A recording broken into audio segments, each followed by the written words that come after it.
আমাদেরকে আজকে বিভিন্নভাবে একটা মহল ভিন্ন খাতে পরিচালনা করবার চেষ্টা করছে। এই নির্বাচন যেটা এখন একমাত্র বিকল্প এই দেশকে রক্ষা করবার, সেই নির্বাচনকে আজকে বিঘ্নিত করবার, তাকে ব্যাহত করবার প্রচেষ্টা চালানো হচ্ছে। আজকে এখানে পিআর পদ্ধতি আনার কথা বলা হচ্ছে, হুমকি দেওয়া হচ্ছে যে পিআর না হলে নির্বাচন করতে দেওয়া হবে না। বন্ধুরা, একটা কথা পরিষ্কার করে আমরা এই সরকারকে বলে দিতে চাই খুবই স্পষ্টভাবে যে আমরা এই সরকার এখন পর্যন্ত যে সমস্ত সংস্কারগুলো একমত হতে করেছে এবং রাজনৈতিক দলগুলো একমত হয়েছে, আমরা সেগুলোর সঙ্গে একমত।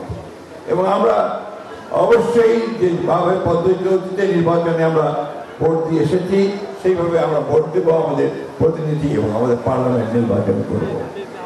আরেকটা কথা পরিষ্কার করে জানাতে চাই যে আমরা কারো হুমকিতে মাথা নত করতে বাংলাদেশের মানুষ রাজি নয়।